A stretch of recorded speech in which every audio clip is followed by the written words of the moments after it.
നസ്കർ കണ്ണൂരിൽ നിന്നും നാടകീയമായി ഫ്ളാറ്റ് വളഞ്ഞ് അർജുൻ ആയിങ്കെ പോലീസ് പൊക്കിയെടുത്തതിൻ്റെ വിശദാംശങ്ങൾ പുറത്തു വരുന്നുണ്ട്. ഓടി രക്ഷപ്പെടുന്നതിനിടയിലായിരുന്നു അർജുൻ പിടിക്കപ്പെട്ടത്. കണ്ണൂരിലെ അഭിഭാഷകയായ അഡ്വക്കേറ്റ് ഡെലീറ്റ ടൈറ്റസിന്റെ ഫ്ളാറ്റിൽ നിന്നാണ് പോലീസ് അർജുൻ ആയിങ്കെ പിടിക്കുന്നത്. എന്നാൽ ഒളിവിൽ താമസിച്ചതിന്റെ പേരിൽ ഡെലീറ്റയ്ക്കെതിരെ കേസെടുക്കാനുള്ള സാധ്യതയില്ല. കാരണം ഡെലീറ്റ പറയുന്നത് പോലീസിൽ കീഴടങ്ങാൻ വേണ്ടി അർജുൻ ആയിങ്കെ അഭിഭാഷക എന്ന നിലയിൽ തൻ്റെ അടുത്തെത്തിയതാണ്. താനാണ് അർജുൻ ആയിങ്കയുടെ അഭിഭാഷക എന്നാണ്. അങ്ങനെയെങ്കിൽ പോലീസിന് കേസെടുക്കാൻ വകുപ്പില്ല.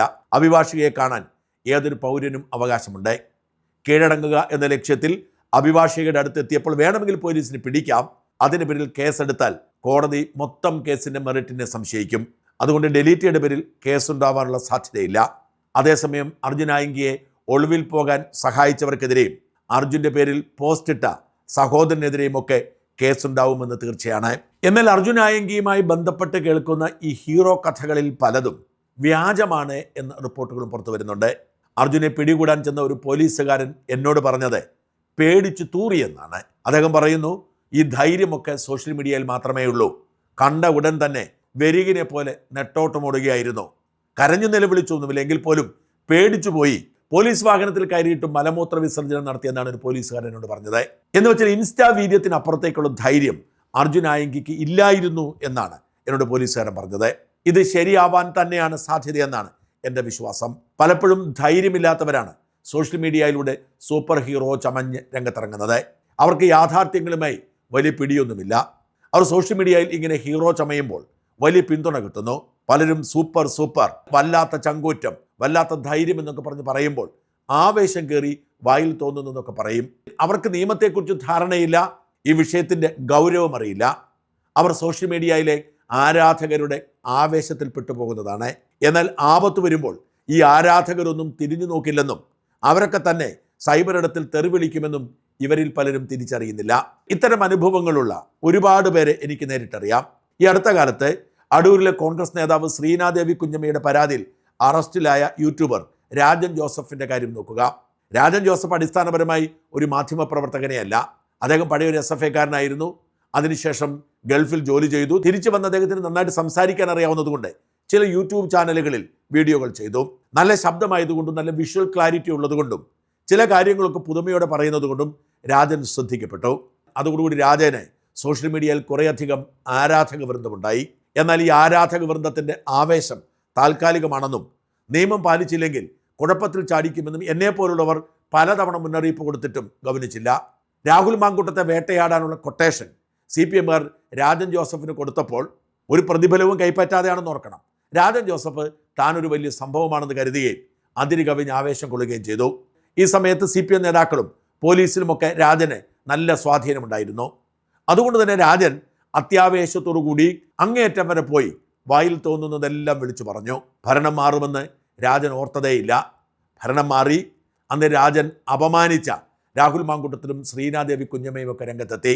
ശ്രീനാദേവി കുഞ്ഞമ്മ കോൺഗ്രസ് നേതാവായ ഒരു കൗൺസിലറാണെന്ന് ഓർക്കണം. രാഹുൽ മാങ്കൂട്ടത്തെ CPM ഒതുക്കിയെങ്കിലും കോൺഗ്രസ് ഭരണത്തിൽ രാഹുലിന് വലിയ സ്വാധീനമുണ്ട്. എന്നിട്ട് എന്ത് സംഭവിച്ചു? രാജൻ ജോസഫിനെ കൈയോടെ പൊക്കി പോലീസ് സ്റ്റേഷനിൽ കൊണ്ടുപോയപ്പോൾ യൂത്ത് കോൺഗ്രസ്സുകാർ ഓടിയെത്തി കൂവി വിളിച്ച് ആക്രമിക്കാൻ ശ്രമിച്ചു. ഒരു വിധത്തിലാണ് രാജൻ രക്ഷപ്പെടുന്നത്. അത് കഴിഞ്ഞ് പുറത്തു വന്നിട്ട് രാജൻ വീണ്ടും വീമ്പിളക്കി. എന്നെ തൊടാനുള്ള ധൈര്യം ആർക്കുമില്ല, അതിനുള്ള പിള്ളേർക്ക് എൻ്റെ കയ്യിലുണ്ട്, ഞാൻ ഈ രാഹുൽ മാങ്കൂട്ടത്തിന് വീട്ടുമുറ്റത്തേക്ക് പോവുകയാണെന്നൊക്കെ പറഞ്ഞു. അന്ന് പറഞ്ഞ ചില വിവരക്കേടുകൾ, ശ്രീനാദേവി കുഞ്ഞമ്മയെക്കുറിച്ച് നടത്തിയ ചില അധിക്ഷേപങ്ങൾ ജാമ്യവ്യവസ്ഥയുടെ ലംഘനമായി പുതിയ കേസായി രാജൻ അറസ്റ്റ് ചെയ്യപ്പെടുന്നു. 17 ദിവസമാണ് ജയിലിൽ കിടന്നത്. ജാമ്യം ലഭിച്ചിട്ടും 2 ദിവസം ജാമ്യത്തിലിറക്കാൻ ആളില്ലാത്തതുകൊണ്ട് രാജന് ജയിലിൽ കഴിയേണ്ടി വന്നു. ജയിലിന് പുറത്തിറങ്ങിയ രാജൻ പിന്നെ യൂട്യൂബിൽ വീഡിയോ ഒന്നും ചെയ്യുന്നത് നമ്മൾ കണ്ടില്ല. രാജൻ്റെ ഫേസ്ബുക്കും എവിടെയും നമുക്കറിയില്ല.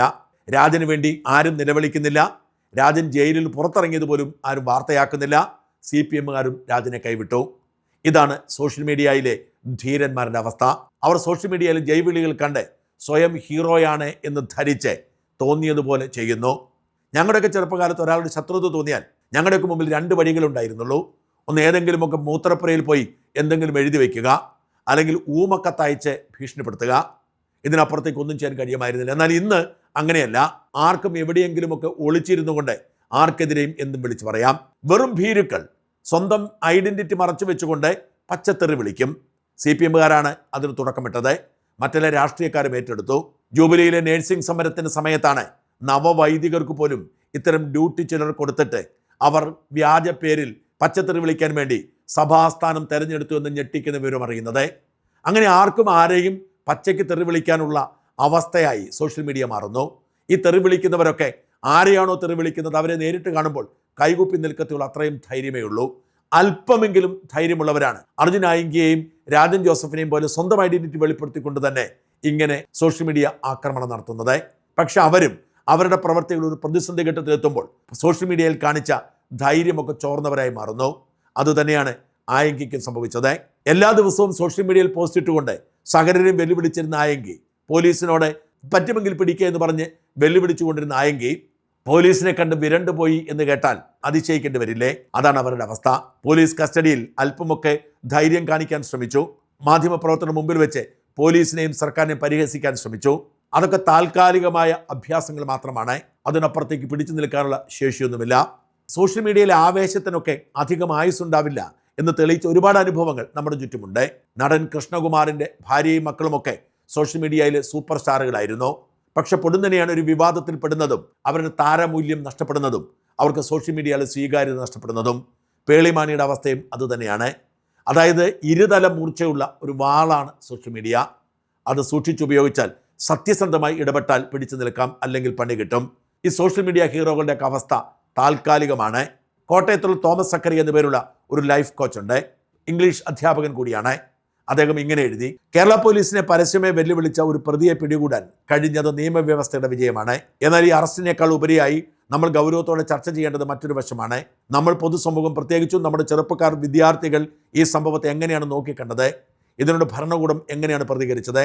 ചെറുപ്പക്കാരെയും പ്രത്യേകിച്ച് കൗമാരക്കാരായ വിദ്യാർത്ഥികളെയും ആകർഷിക്കുന്ന തരത്തിലുള്ള ഒരു സൈബർ ഹീറോയിസമായിരുന്നു ഇയാളുടെ ഈ അടുത്ത കാലഘട്ടത്തിലെ സോഷ്യൽ മീഡിയ ഇടപെടലുകൾ. അതിരുകവിഞ്ഞ ആത്മവിശ്വാസത്തോടെ ഒരു യുവാവിൻ്റെ ചോരത്തിളപ്പോടെ നിരന്തരമായി തന്നെ പൊതുസമൂഹത്തിൽ അവതരിപ്പിക്കാൻ പുതിയ അവസരമായി ഈ ചെറുപ്പക്കാരൻ സോഷ്യൽ മീഡിയ ഉപയോഗിച്ചു. പ്രത്യേകിച്ച് ഇൻസ്റ്റഗ്രാം പോലുള്ള പ്ലാറ്റ്ഫോമുകൾ നമ്മുടെ കുട്ടികളെ, ചെറുപ്പക്കാരെ എങ്ങനെ സ്വാധീനിച്ചു എന്ന് ആദ്യം പരിശോധിക്കാം. അർജുൻ്റെ സിനിമാറ്റിക് മാസ് ലുക്ക് ഈ കാര്യത്തിൽ ഒരു വലിയ ഘടകമായിരുന്നു. ഈ ചെറുപ്പക്കാരൻ സോഷ്യൽ മീഡിയയിൽ പ്രത്യക്ഷപ്പെട്ടതെല്ലാം വില കൂടിയ വണ്ടികൾ, ബ്രാൻഡ് വസ്ത്രങ്ങൾ ധരിച്ച് സിനിമാ ഡയലോഗുകൾ അനുസ്മരിപ്പിക്കുന്ന മാസ് ഡയലോഗുകളിലൂടെ ആയിരുന്നല്ലോ. ന്യായമായും ഇവയൊക്കെ കാണുന്ന ഒരു സാധാരണ വിദ്യാർത്ഥിക്ക് ഇതൊരു റോക്ക് സ്റ്റാർ ജീവിതമായി തോന്നുന്നെങ്കിൽ അതിൽ ഒട്ടും അത്ഭുതപ്പെടേണ്ടതില്ല. നിലവിലെ നിയമത്തെയും പോലീസിനെയും പരസ്യമായി അർജുൻ വെല്ലുവിളിക്കുന്നത് എന്തോ വലിയ ധീരതയാണെന്ന തെറ്റായ ബോധം സോഷ്യൽ മീഡിയ വഴി ഇവർക്ക് നൽകാനായി. വെടിവെച്ചാലും മുട്ടുകുത്തില്ല എന്ന രീതിയിലുള്ള ഡയലോഗുകൾ ഇത് 10,000-കണക്കിന് ലൈക്കുകളും പോസ്റ്റ് ഷെയറുകളുമായി മാറി. അങ്ങനെ കിട്ടിയ ഈ ഹൈപ്പ് താൻ ചെയ്യുന്ന കാര്യം തെറ്റാണെങ്കിൽ പോലും അയാൾക്കൊരു വലിയ സംഭവമാണ് എന്ന് സ്വയം തോന്നാനും ആ ചിന്ത തന്നെ നമ്മുടെ പൊതുബോധത്തിൽ പ്രത്യേകിച്ചും പ്രായം കുറഞ്ഞ വിദ്യാർത്ഥികൾ സൃഷ്ടിക്കാനും വളരെ വേഗം കഴിഞ്ഞു. ഇതിലെ യഥാർത്ഥ അപകടം എന്താണെന്ന് കൂടി നാം അറിയേണ്ടതുണ്ട്. ഒരു കുറ്റവാളിയുടെ കുറ്റകൃത്യങ്ങളുടെ മഹത്വവൽക്കരണം എന്ന അപകടം ഇതിലൂടെ സംഭവിച്ചു. സ്വർണ്ണക്കടത്ത് കൊട്ടേഷൻ പശ്ചാത്തലമുള്ള ഒരാളെ ഹീറോയെ ചിത്രീകരിക്കുന്നതിലൂടെ കുറ്റകൃത്യങ്ങളിലേക്ക് ഇറങ്ങുന്നതിൽ തെറ്റില്ല. അത് തങ്ങളുടെ വീരശൂരത്വം പ്രകടിപ്പിക്കുന്നതിനുള്ള ഒരു അവസരമാണ് എന്ന് കേവല ചിന്ത ചെറുപ്പക്കാരുണ്ടാക്കുന്നു. ഈസി മണി സമ്പാദിക്കാനുള്ള മോഹം ജനിപ്പിച്ചു. കഠിനാധ്വാനം ചെയ്ത് പഠിച്ച് ജോലി നേടുന്നതിനേക്കാൾ നല്ലത് കുറുക്കു വഴിയിലൂടെ പണവും പ്രശസ്തിയും നേടുന്നതാണെന്ന തെറ്റായ പാഠം ഇത് നൽകുന്നുണ്ട്. ഇത് പല വിദ്യാർത്ഥികളെയും ലഹരി കൊട്ടേഷൻ മാഫിയകളുടെ കയ്യിൽ കരുക്കളാക്കി മാറ്റാം. സർക്കാർ ഇതിനെ സമീപിച്ച വിധം ഇവിടെ നമ്മൾ പരിശോധിക്കേണ്ടതുണ്ട്. ശക്തമായ മുന്നറിയിപ്പ് ഒരു കുറ്റവാളിയും നിയമത്തിന് മുകളിലല്ല എന്ന കൃത്യമായ സന്ദേശം നൽകാനാണ് ഈ വിഷയത്തിൽ ആഭ്യന്തര വകുപ്പും സർക്കാരും ശ്രമിച്ചതെങ്കിൽ കുറെ കൂടി നന്നായിരുന്നേനെ. സോഷ്യൽ മീഡിയ വഴി സർക്കാരിനെയും ആഭ്യന്തര വകുപ്പിനെയും നിരന്തരമായി വെല്ലുവിളിച്ച പ്രതിക്കെതിരെ വിട്ടുവീഴ്ചയില്ലാത്ത നടപടിയാണ് ഉണ്ടായത്. ആഭ്യന്തരമന്ത്രിയുടെ ഓഫീസ് നേരിട്ട് വിഷയത്തിൽ കൃത്യമായി ഇടപെടലുകൾ നടത്തി. പ്രതിയെ പിടികൂടാൻ സംസ്ഥാന വ്യാപകമായി വിപുലമായ തെരച്ചിൽ നടത്താൻ ആഭ്യന്തര വകുപ്പ് പോലീസിന് പൂർണ്ണ സ്വാതന്ത്ര്യം നൽകി.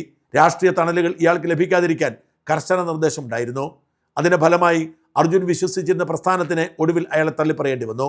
മയക്കുമരുന്ന് വ്യാപാരം, സ്വർണ്ണക്കടത്ത്, കൊട്ടേഷൻ സംഘങ്ങൾക്ക് പൊതുസമൂഹത്തിൽ ഒരു സ്ഥാനം ഉണ്ടാകില്ലെന്നും നിയമത്തിന് വഴിയിൽ അന്യായമായി രാഷ്ട്രീയ ഇടപെടലുകൾ ഇല്ലാതെ നടപടി ഉണ്ടാകുമെന്ന് തെളിയിക്കാൻ ഈ അറസ്റ്റിലൂടെ ഭരണകൂടത്തിന് കഴിഞ്ഞു എന്ന് തന്നെയാണ് എൻ്റെ അഭിപ്രായം. ഇനി നമ്മുടെ പൊതുജനം ഇത്തരം വിഷയങ്ങളെ എങ്ങനെ സമീപിക്കണം എന്നതുകൂടി ഒരു വിചിന്തനം നടത്താം.